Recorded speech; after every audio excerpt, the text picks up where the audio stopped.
Hey everybody, Scout Crafty here again. TGIF, thank God it's Friday. Yes, you made it through another week. We've had some crazy warm weather here, but still been able to get down the shop and get a few things done. Today, we have a very special episode from our good friends Lisa and Jimmy Campanella.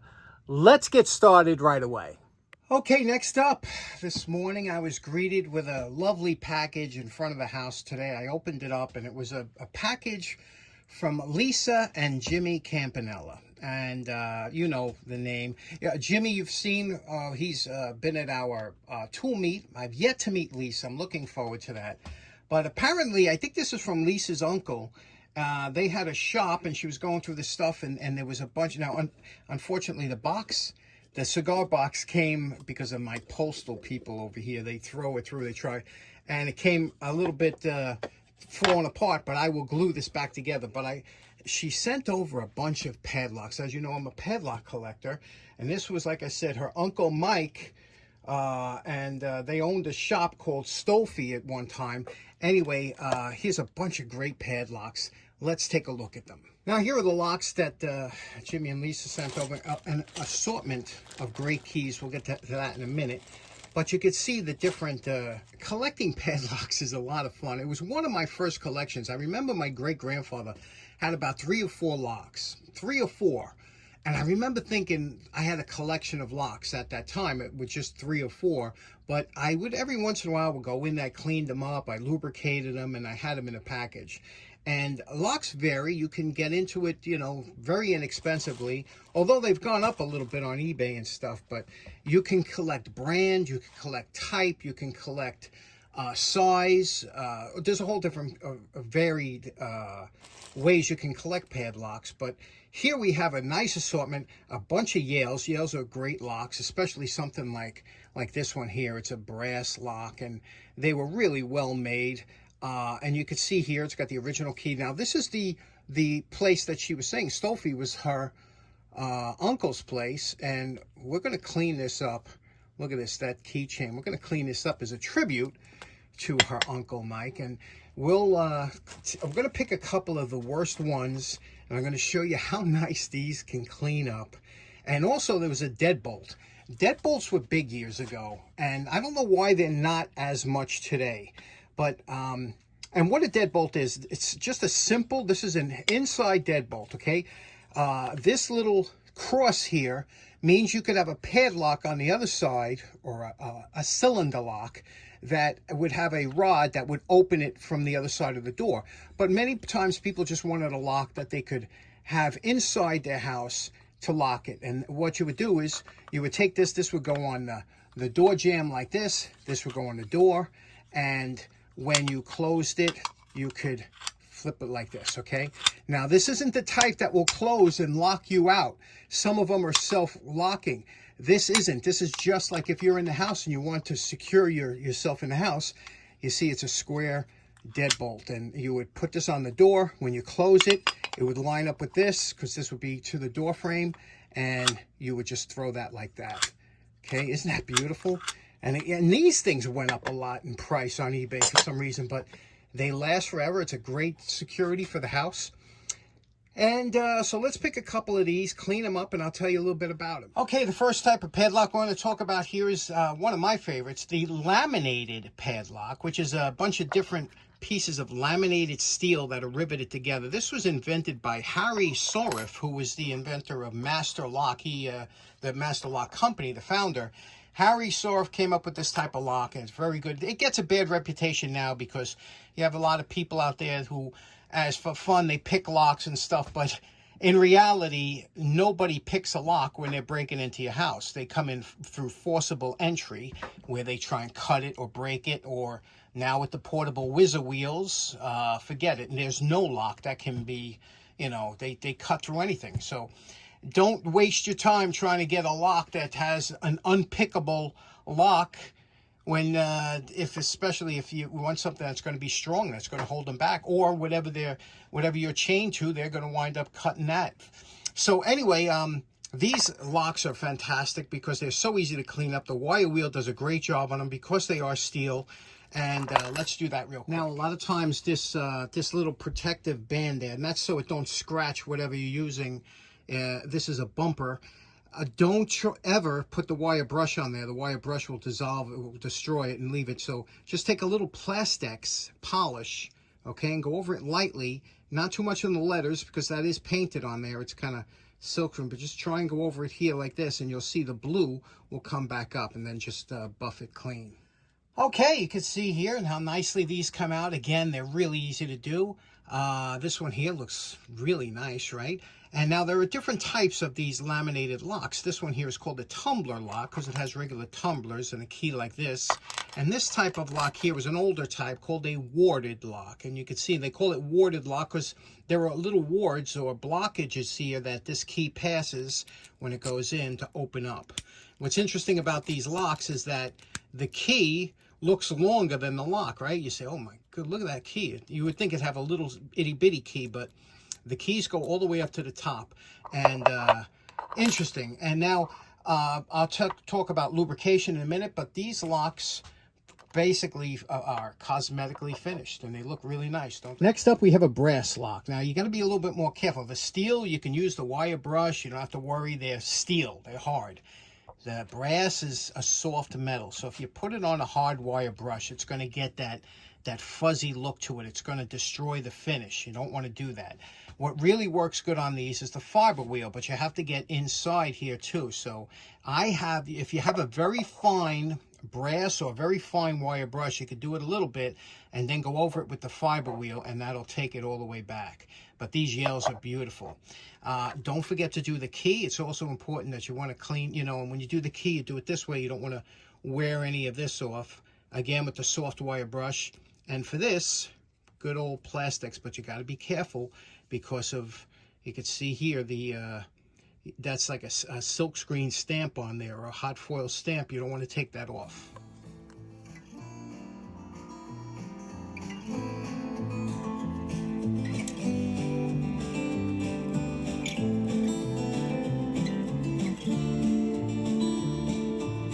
And we're calling this project done. Well, up to lubrication, but we'll get to that in a minute. Cosmetically, we did it, and you can see what we did here. What a beautiful padlock. Even if you're not into padlocks, you have to appreciate whoever designed this lock, just the way the name is in there and the brass. And I don't know if it's a brass or bronze combination, but look at that. Isn't that beautiful? On top here, it says Super Pin Tumbler. Can you see that? Super Pin Tumbler, and it says lubricate with graphite. I personally don't like graphite too much because, well, for what I'm a storage guy. I don't have them outside. That's why they want it's a dry powder. It don't pick up, and oil tends to pick up dirt, but I'll show you how to clean it and lubricate it in a minute, but just a lovely lock. And you can see it's hardened. Over here it says made in the USA, stamped on the hardened shackle. Just beautiful, isn't it? The key, just as beautiful. Look at that. Look at how they did that key. Yale. And look at the background around the Yale with the crisscross back there. And you see the Yale Town Manufacturing Company. There was the key number, 68F07, and made in the USA. Again, you have to clean the keys in order for them to work well. And, of course, the keychain we did. Now, this might be a glow-in-the-dark keychain. They were big in the 70s and stuff, remember? And you can see here it came out real nice and clean. Cleaned everything up. So that one's in here. What do you think of that? Isn't that just a beauty? Later on, in order to compete, Yale went with the die cast. This is like a zinc. This was chrome or some kind of cadmium plated. You could see what happens to it. It really doesn't hold up well in the weather. And this finish, they usually get pitted up. It was a hardened shackle, but it was a zinc or whatever padlock or some kind of alloy. It wasn't heavy duty, and these, they kind of give a bad reputation. Between that and the beautiful one, they also had these here, and these were a straight, kind of an Art Deco style, straight brass. These clean up very well. They look nice. They work well. It's a smaller padlock, but they also made them in different sizes all the way up. And now we're going to show you here, we're talking about like a lock here. You get a lock like this, and you say, wow, thing looks, this is a Yale, a bigger one. Your Art Deco side, we say, man, look at this. The outside really does a job on it, but it's a brass, so it'll come back. So, and you can see how hard it is to get the key in and out because it needs to be lubricated and cleaned. Let's clean this one up same way. You could do it with a soft wire brush, but brass really can get a little roughed up if you do a soft wire. The fiber wheel works great on this, cleans it right up. And you can even polish it with a little steel wool and some Brasso or something. But let's do this one here. I'm calling this one done, a little Art Deco number. You can see here, it's not, now we could take out, you see these little nips? We could take them out with the belt sander. The problem is, you got to go very careful because there's only so much you can take out before you start losing the lettering. But you can take out little things like that with the belt sander, imperfections. But I'm just cleaning these up and preserving them. And you can see here how nice this came out compared to what it looked like before, right? These were attractive locks, again, like an Art Deco style. Over here, the same beautiful key they had here with the Yale, with the background. Again, cleaned the key. Now, let's talk about the all-purpose lubrication. Now, everybody's got their way to lubricate locks, you know, and some people, the Yale says use graphite. I don't like graphite, so the first thing I like to do is make sure that anything's cleaned out of the lock. So the first thing I do is, believe it or not, I take a shop vac, and I hold the shop vac close to the bottom and let the Venturi suck out any dirt or dust that might be in there. Believe it or not, it works. And I also do it with the top here. I'll show you. I open it up, the lock, and you can see it's stiff getting the key out. It's a little hard. I put the vacuum here. Any residual dirt or dust will come out of there. So let's do that now. Now, when I say Venturi effect, you're going to take your vacuum when it's on like this, and you're going to put it on the side here, not over the so much like this. You're going to do it on kind of the side of the lock, and that'll, believe it or not, suck out any loose dust that's in there. Okay, now that we cleaned it out with the vac, we have to clean the lock, okay? There's probably some residual dirt and stuff. WD-40 is a fantastic cleaner. Not a good lubricant, but a great cleaner. You could spray WD-40 in there. You could spray just about any lubricant. They make a special lock cleaner. This one here is called Houdini. It's a lock. It says lubricant, but I find it makes a good cleaner, better than lubricant. And then they got this called Lock Saver. Again, it's, you know, they're specialized, but believe me, there's so many things that'll clean it. So I like it, just use a WD-40 just to clean it out. Another great cleaner lubricant, believe it or not, is 50/50, works really good. But here it is. Make sure you fill the lock up, fill it up with WD-40, put the key in, work it back and forth. You'll see it loosen right up, and you'll see some of the dirt starting to come out here. Some of maybe what they used, old lubricant or whatever, but work it back and forth. Put a little in here in the top. Don't be stingy. And again, work it back and forth, and a little around here so that it goes into the lock that way. Work the lock back and forth. Again, this is just a cleaner, but you'll notice it works 100% better after you play. It's like we work in a pair of pliers. You'll see the WD-40 doing its work of cleaning. Look at that. Look at that. That's all dirt and grime. So if you can, really flood the lock good with WD-40. Get rid of all that residual dirt, old oil, whatever that was in there. Just keep doing it until it comes out clear. And then we're going to take this string method of getting it, the rest of it out. Once you're satisfied and it's clean, that you feel it's nice and smooth and clean, it's operating nice, now you want to get out any residual WD-40 that's in there. And to do that, what we're going to do is two ways you could do it. One, the shop vac Venturi, and again, this key is tough to come out, but you'll see that should change with the lubricant. Shop vac Venturi, where you take the shop vac, put over here, suck it out, or the string method, where you take a 2-foot piece of string, tie it around the shackle, and spin it in a circle and let centrifugal force get all that out of there. You spin it real fast in a circle, that'll get it out. But we're going to use the shop vac, and then I'll show you the lubrication. Now, so many things will work as a lock lubricant. Like I said, the 50/50 does work because transmission fluid, after the acetone evaporates, the transmission fluid is a slight film in there. That's a good lubricant. But believe it or not, my favorite as a lock collector is Tri-Flow. You won't hear about this, you won't see it much, but this is such a fantastic lubricant. And it works really well. And all I do is I take a little bit here and I spray it in like that, okay? Let it soak into the lock for a second.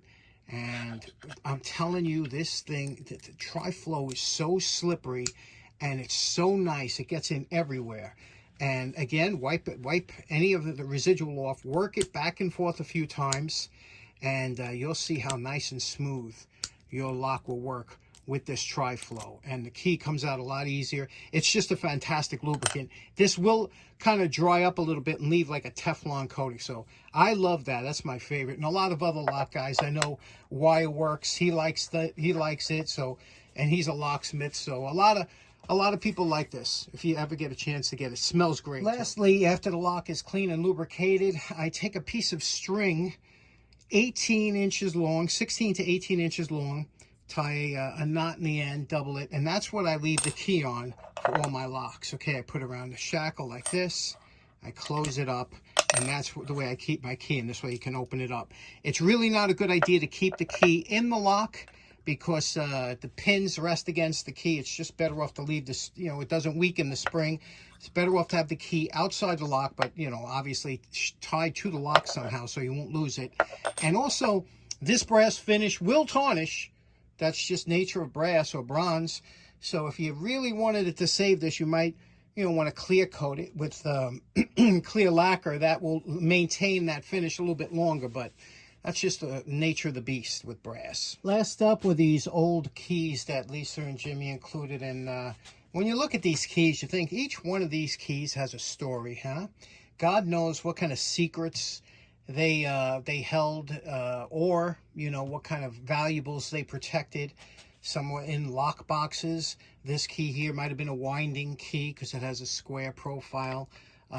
This is a regular door key. I know that because my house still uses these keys. I still have the original locks. So, but then you have a nice key like this, a double-sided key. You don't see too many of those. Or, you know, what were these keys for? And, you know, what kind of life did they see before they went into a box, a cigar box or something, and, you know, lost for all time until now. I always get a kick out of keys. Okay, so in closing, again, special thanks to Lisa and Jimmy Campanella for today's projects. Really appreciate it. Funny thing about padlocks, when I first started getting into it, I was looking for nice, different quality padlocks. I said, hey, let me look at Switzerland. Switzerland makes nice stuff and mechanical things. I said, I bet you they made some good padlocks. Turns out Switzerland don't make padlocks. And you know why? Because they don't have a theft problem over there. So I thought that was pretty interesting. Anyway, thanks so much for tuning in. I hope you have a great weekend. We'll see you again on Monday. Take care now. Bye-bye.